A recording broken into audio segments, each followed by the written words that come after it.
hoping this is working. And I'm hoping that the fan is not entirely too loud because it is staying on. So I'm a bit hot and it feels a bit breezy. Trying to see if we can hear it. I don't really hear it. That's a good thing. But I do hear myself as this is Shooting the Breeze, episode number 37. A very big episode, to say the least, as we'll be talking about the NBA Finals for 2024. This has officially been set. This won't really matter to y'all, but it will matter to me because I was hoping that the Mavericks swept the Timberwolves. That way I could have got this done a lot earlier, but I had to wait.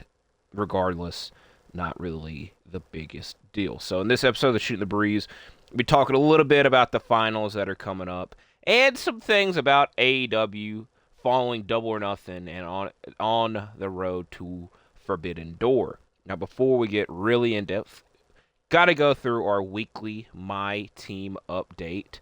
So this is going to be a plug for Shooting the Breeze, talking about this Chris Bosh card and the whole situation. But long story short, it was the My Team points card last week. But I have a funny story behind it, so check out my Supersonics series, which will be up tomorrow, to hear the full story. A little bit of a plug there. The free Dark Mat, I think it was 99 overall or more pack they released Tuesday via locker code. It might have been earlier. This is the card I ended up getting, which was Joel Embiid. I've yet to use this card. The free Bill Walton card, RIP to the legend. I've yet to use this card as well. And then Donovan Mitchell, which I did get on a Spin the Wheel, which finally was able to get a card out of that because normally I get the freaking badges. So I got Donovan Mitchell. I've yet to use that card as well. But again, the main thing that I like to talk about are the jerseys. Because I've been theming these jerseys. The first theme was X-Men. The next theme was ECW. Last theme was CM Punk. And for the month of June, every jersey or colorway I plan on showcasing for y'all will be themed for the phenomenal one, AJ Styles. So this is the first one. It is virtually identical to the CM Punk jersey, except where everything was red with it, this one is blue. This is kind of the go-to colorway for AJ Styles. So for the month of June, every Shooting the Breeze, I plan on having a different AJ Styles themed jersey and court. And here's how this court looks for y'all. I think, to be honest, this is my favorite shade of blue, if I'm just going to be honest. And as you can see, it says phenomenal one over there. Where last time around it said best in the world. So there we go with that. I have a couple of different attires and colorways planned to use, but we'll get to that when we get to it. So there's the first one, like I said, kind of the main colorway I think of with AJ Styles. So the team we'll be using for this Shooting the Breeze: Jalen Brunson, Kawhi Leonard, DeAndre Ayton. 3 cards, again, I've yet to use. Now, the Steph Curry, Mikal Bridges, Hassan Whiteside trio was very dominant last episode, so hopefully they could duplicate the same thing. So we shall see, as we're going to play some triple threat and talk about the finals. I'll go ahead and tell you now. I thought the conference finals were a bit lackluster. I think is a harsh word to use, but I wasn't really paying that much attention to the conference finals. Sucks that the Pacers weren't able to use Halliburton for the whole series, and they had chances, but they went away. So there's that. I'm hoping to smack the shit out of Chandler Parsons in the course of this game. So hopefully we don't lose this. But the NBA Finals are the Boston Celtics and the Dallas Mavericks. As I can never hit a shot in that corner because the lighting freaking blocks the shot bar. And he can't hit either, so there's that. I've said it time and time again that I am a big hater I'm not gonna say I'm a big hater, but once we get to this time of the year, I do get very bitter because I'd love it if it was a team that I was rooting for was in this position, and very rarely is that the case. The Mavericks and Celtics, it is what it is. I know fans that I like that, if they won, good for them. But I know several fans that if either team won, they'll be celebrating. And I don't want to see that. So, again, that's just a case of me hating. Also, I don't think I've said it full. I've said it bits and pieces. But I am definitely ready for this season to be freaking over with. Because, I think the offseason has potential. Because we've heard a lot of rumors for a while. But, LeBron should be a free agent. Paul George should be a free agent. Those are two intriguing names. There's several others that should be talked about and will be talked about. The trade market, hopefully, is bonkers. We always get 1 to 2 big trades in the offseason at least. So last year we had the Porzingis trade, which, again, benefited them enough to end up in the finals. We had Marcus Smart part of that trade. We also had the Damian Lillard one, which we literally had to wait till almost the start of the freaking regular season for that. So hopefully we get him a lot earlier. So there's that. I'm just ready to see who the hell the Grizzlies have as their center going into next season because we got to make some type of big move. And I've 100% said that time and time again. And I'm tired of being freaking patient for it. And thing 3, this is one thing that I don't think I have said. This is one of the off season that we have the benefit of Olympic basketball. And the Team USA team, LeBron, Curry, KD, Tatum, AD, Kawhi should be there, Brunson. Was it Brunson? No, it's Halliburton. I thought it was Brunson. I apologize. I'm looking at Brunson now, made me think of him. Bam, I shouldn't really go over the whole team. Ant, Drew Holiday, and I'm probably forgetting 1 to 2 people. So, and then I think that Wemby should be playing as well. So I think Olympic basketball is at, I'm not going to say an all-time high, but at least now with the other countries involved, we as NBA fans know a lot more. And it's a lot more competitive, especially because last time in the Olympics, USA actually lost a game. And then the FIBA World Cup, we did not win. And so this year, this should be very telling and very entertaining, to say the least. So at least we have that benefit, which every offseason we don't get that. So that's why, I'm ready for the offseason to happen, but I will be enjoying these next set of, I will try my best to enjoy these next set of games that are happening because they should be the most entertaining. I can't say most entertaining, but definitely highest stakes ones because the Larry O'Brien Trophy is on the line. So actually talking about this series is very interesting because I think I've seen a lot of it being split 50-50. I do think a lot of it is like people giving the Celtics credit, but also saying that if you looked at their competition, it was not as impressive. So to quote the great George St. Pierre, I'm not impressed by your performance. And with the Mavericks, in the first round, they had to beat Paul George and James Harden. I'm not even going to include Kawhi in that. Second round, they had to beat the 1 seed with Shea, who was an MVP favorite all year. And then in the third round conference finals, they beat the team that beat the freaking champions and had the emerging superstar in Anthony Edwards. But guess what? They got Kyrie and Luka. And it's going to be this is good. There's going to be a lot of debates, obviously, this offseason. But I do think that one that will be very telling is who is the best duo. We have these debates on and off again all offseason, but this one, I think the winner of these finals very much have a case for it because Tatum and Brown have been in that conversation for the past 2 to 3 years consistently, but I don't know how many of those times they've ever been at one. Where now if they finally get that championship, they have the number one argument and rationale for them to be at one.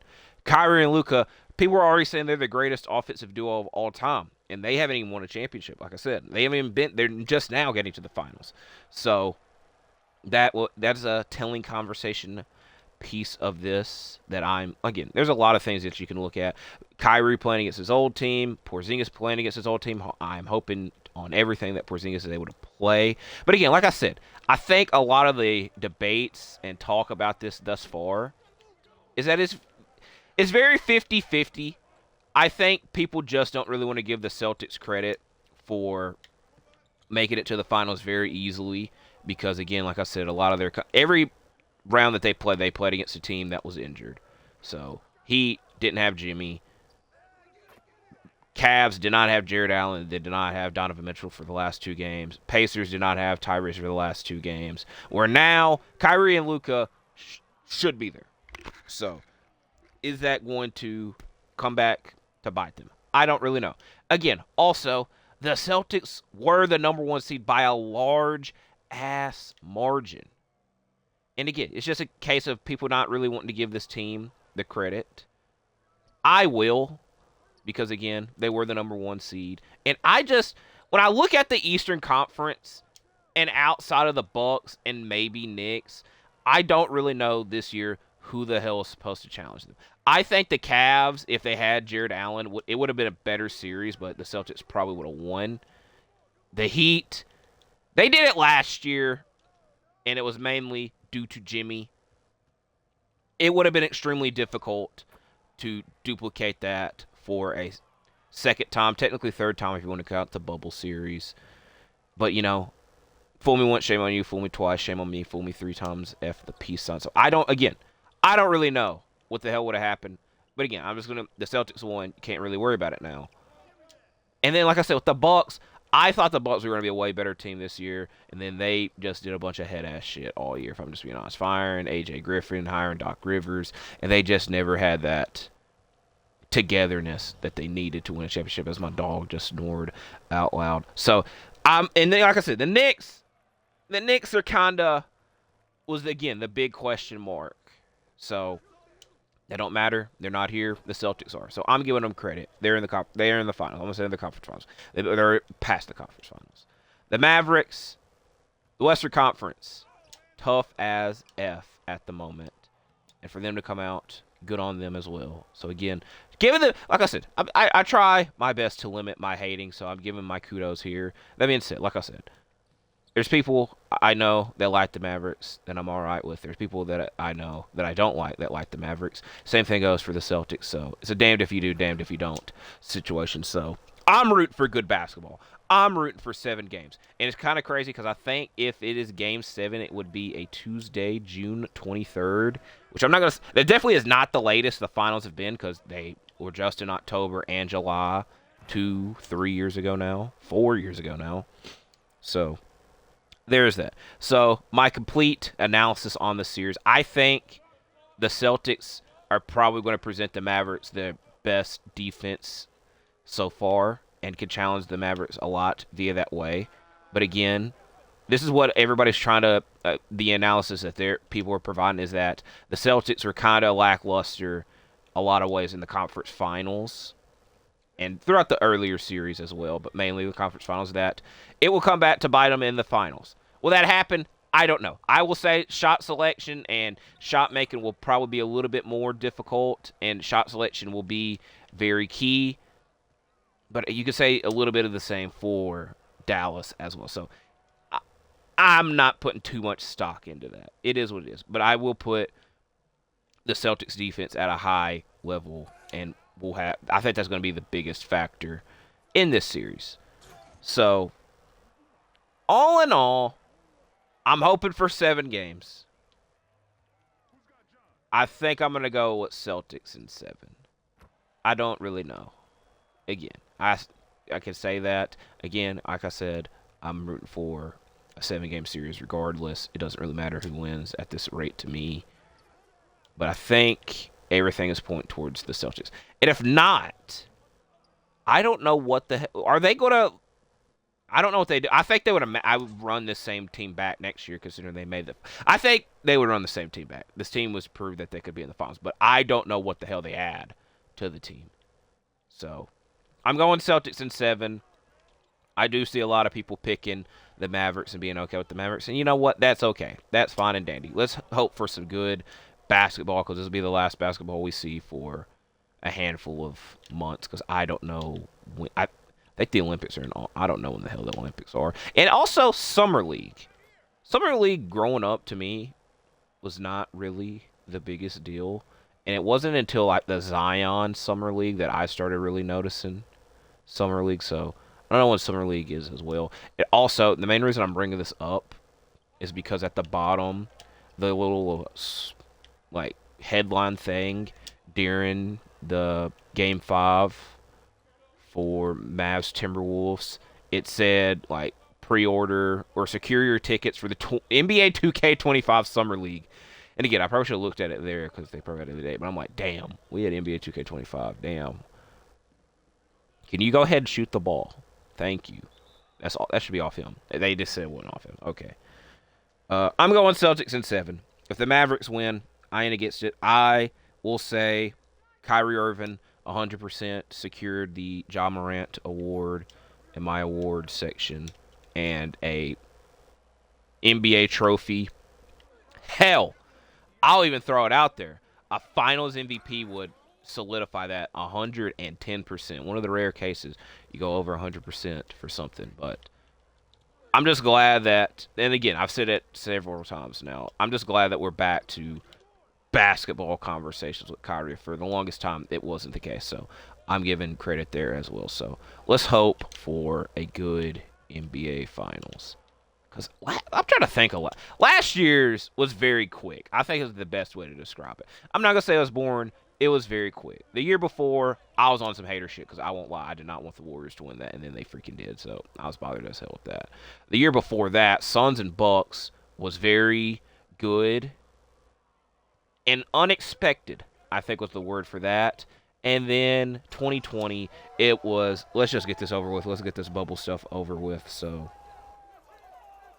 again, we're getting different stuff for the finals every year, and that's a good thing. So here we go with that. Hopefully, the East steps it up a notch next season.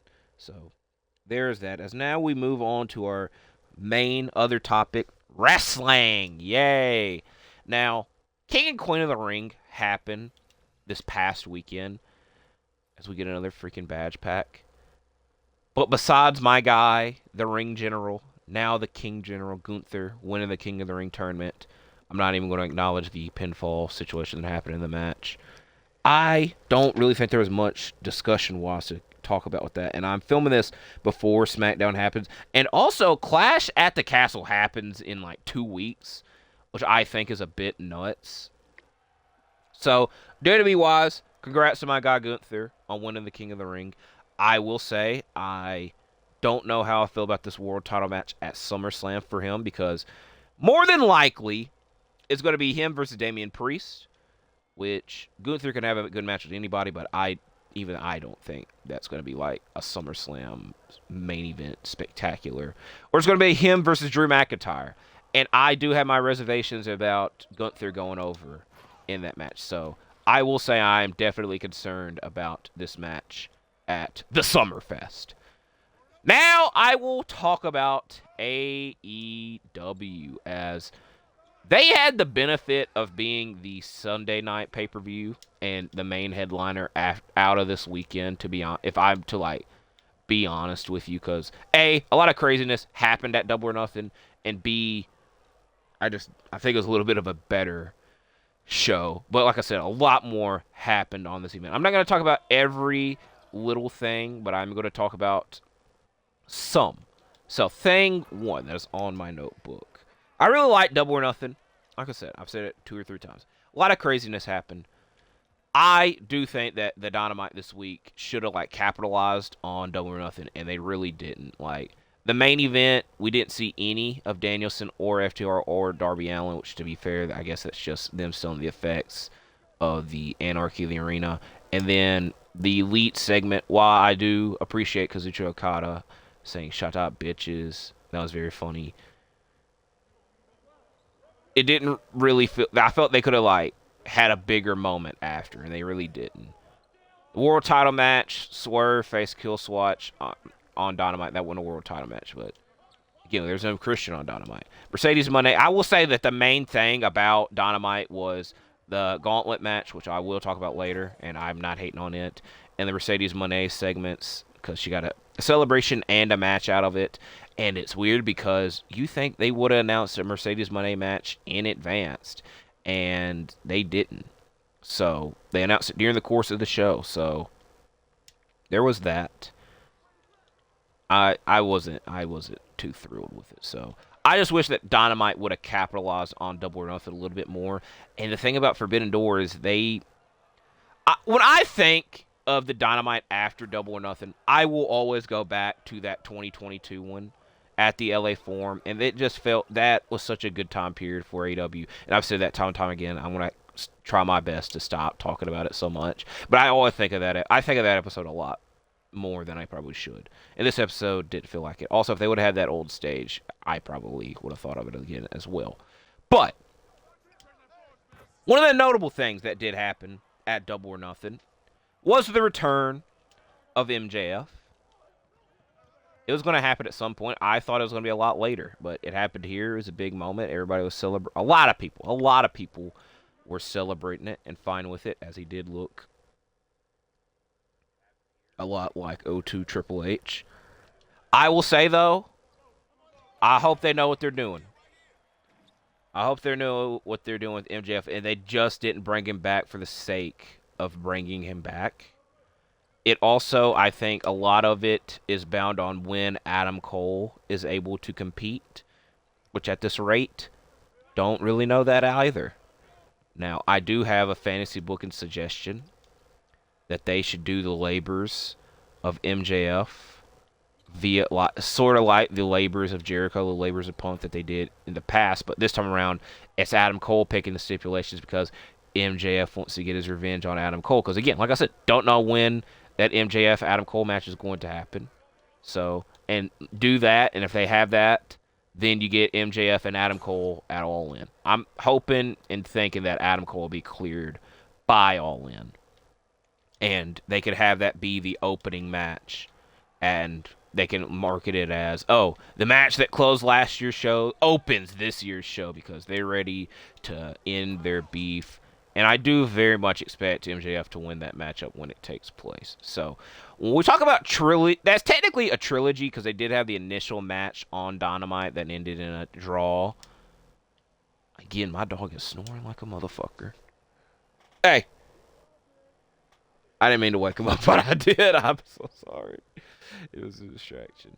But again, we're talking about trilogies. We'll talk about them in a minute. That is one that I'm okay with a 2-0 sweep. As that should go in. It doesn't. I can't. If that was Curry, it would have went in, but I'm not going to hate.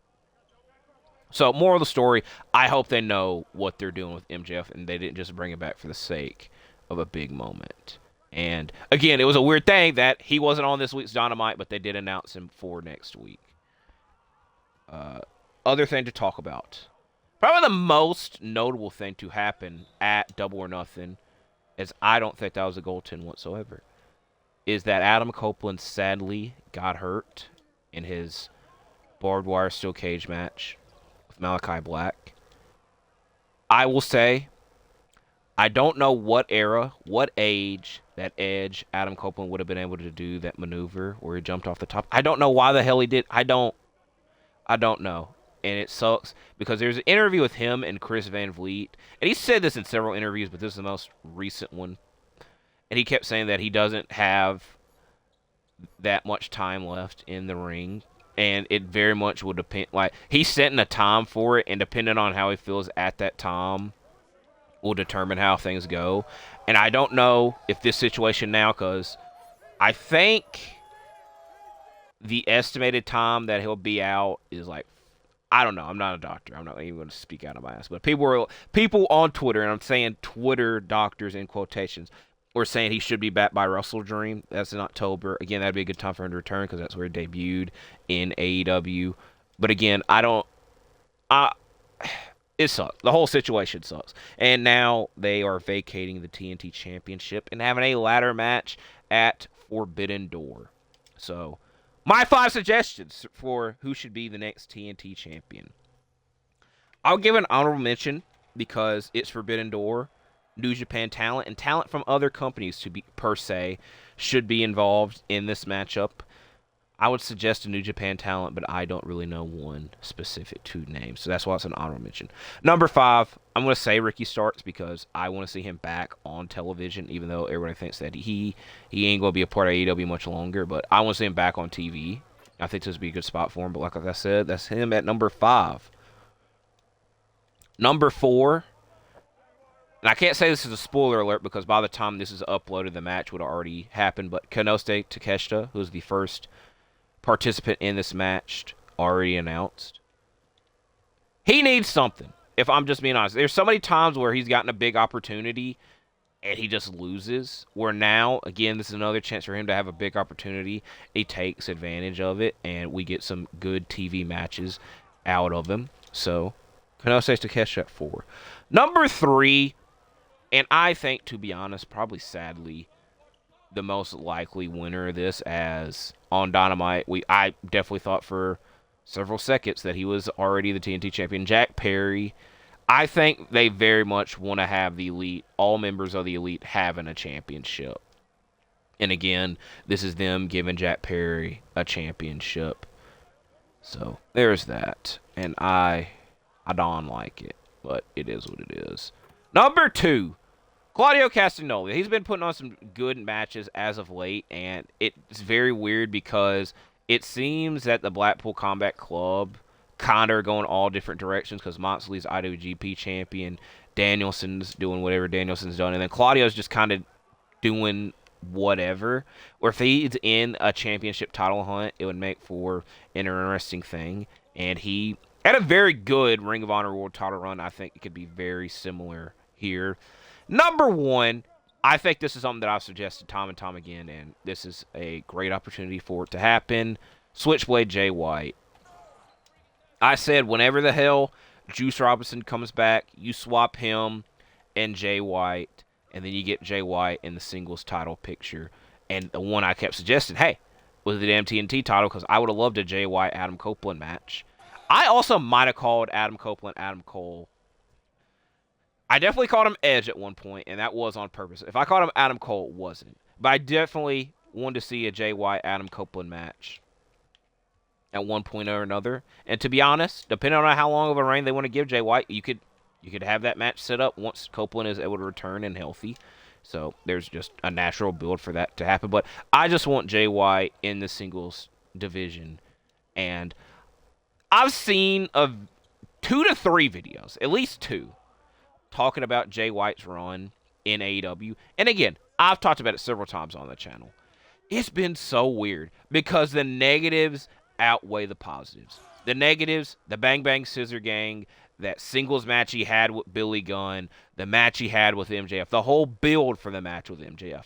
Where the positives in my mind are, A, he's now a champion in the trios division, and at least we got that classic match between him and Juice Robinson versus FTR.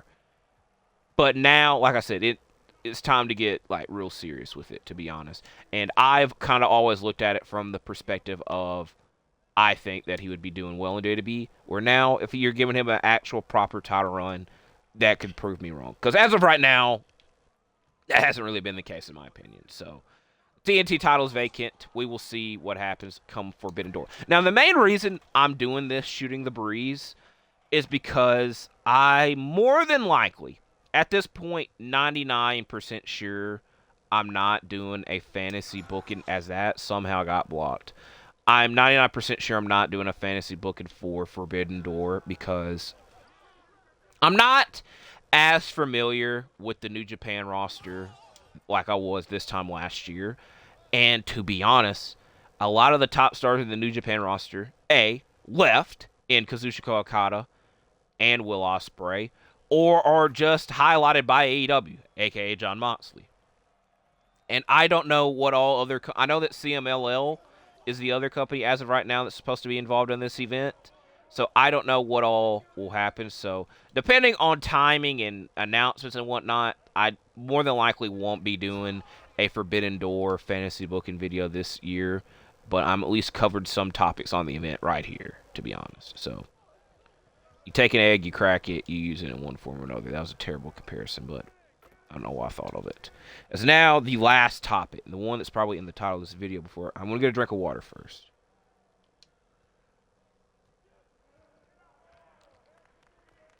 the first official match for Forbidden Door. And again, this has kind of been the main topic of the week since the announcement happened.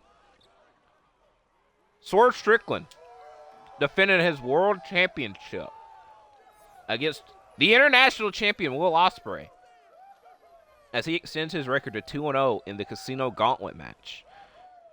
And a lot of people were shocked and surprised as hell as A, he just won the freaking title, the international title, and B, we were anticipating this match happening a little bit later down the line, potentially at All In. Now, they did announce this past week that the winners of the Owen Hart Foundation tournaments, women's and men's divisions, will be getting title shots at All In. And at this rate, more than likely, how many freaking badge packs do I need? At this rate, more than likely, we won't be seeing Will Ospreay in that tournament because he's more than likely going to be involved in this. And I don't know when exactly the tournament... I think the tournament last year started at Forbidden Door, so I don't know when exactly. I don't think... Time out. Because the finals... I was looking at it on Wikipedia. I think I said the finals are July 11th.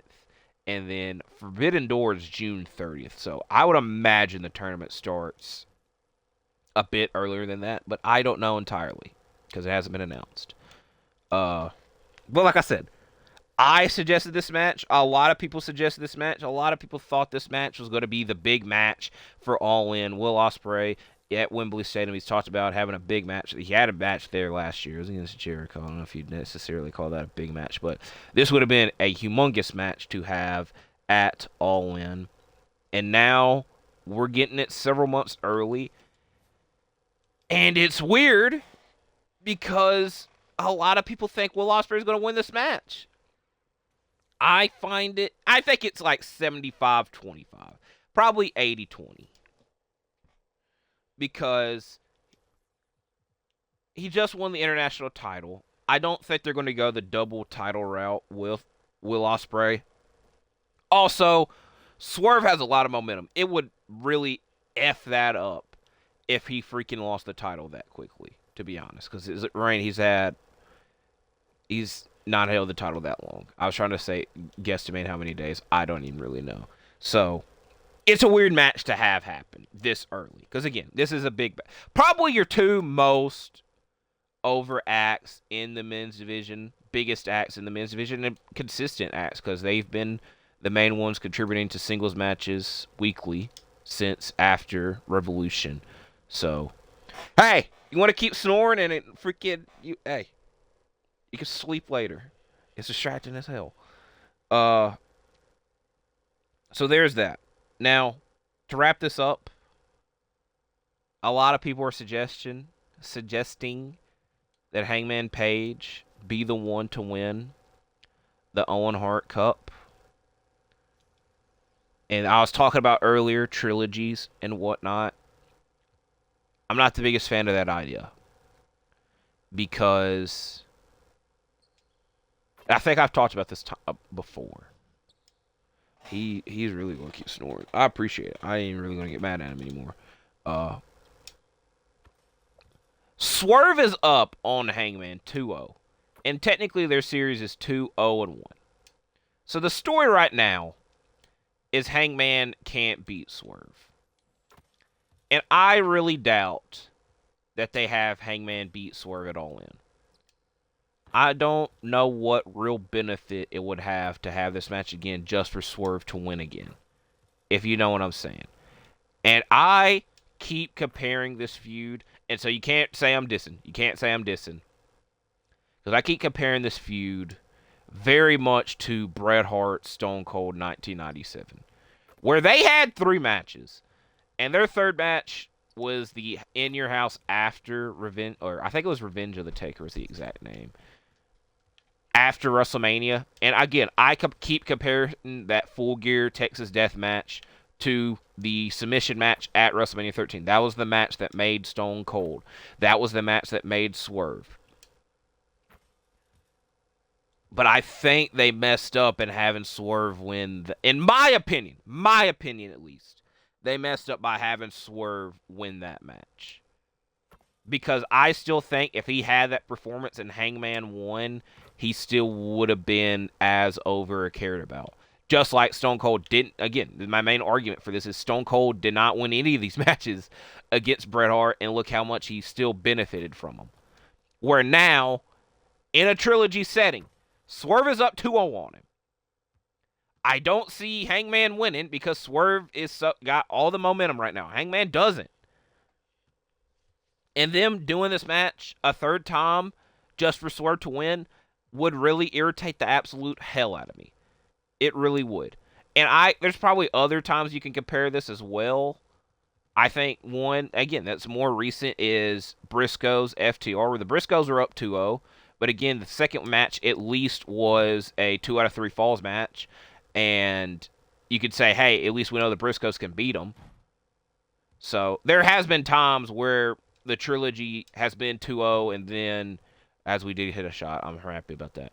And then we got, the last fight. So I kind of just did correct myself there a little bit, but it's just like, I am not as interested in Swerve and Hangman at all. And again, this is a whole rumor possibility, because we don't know who the hell is going to be in these tournaments. These tournaments, I think, are to be extremely great. So I can't wait to see them take place. But I hope, what I'm trying to get at is, I don't see them doing Swerve and Ospreay a second time, that quick of a turnaround at all. And again, I'm hoping they know what the hell they're doing with Ospreay. That is kind of the whole point of that as well. And I will say, I was saying this, I think when Ospreay signed, that was Full Gear 2023. I might have also just said Full Gear 2021. I was talking about that death match. Also, the other thing that bothers me about Hangman losing that match is that the Texas death match was his match. He was undefeated in them, and now he's not. So that bothered me as well. But it is what it is. You can't change it. But what I was saying, I could see them doing Ospreay Omega 3 at All In, but Omega's out with injury, and I'm not rushing him back from injury, and I just really doubt at this rate that he's going to come back, because again, I'm not rushing him back. So I have absolutely no clue what this match will be for Ospreay at All In, but we got a long time before All In. We got a whole other pay-per-view before that. That's Forbidden Door. That's the other thing. Again, I wrote these notes down, but there's a lot of notes that I actually didn't write down. It's weird as well, because the Gauntlet match, it slightly bothered me. There's not as many New Japan talents in it. There's a lot of CMLL, but they're like Shota Umino, and I think Leo Rush is in New Japan, but he's not like a New Japan star. So it's weird because the prior to Forbidden Doors, it's been the AEW champion versus a New Japan talent, where this year it's obviously at this rate not going to be that. So that was the other weird thing that came from that. So there's that. So I think that wraps everything up. I enjoyed Double or Nothing. Forbidden Door, the past two have been bangers, so it'd be extremely difficult to not be able to duplicate her. I don't think triplicate is the proper word. Pull it off for a third time. Let's just put it that way. So that should be the end of this Shooting the Breeze, episode 37. Next week, I should be doing a Shooting the Breeze.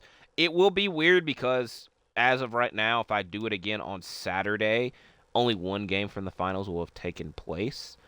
But the main reason I wanted to do I just said doo-doo. I didn't mean to.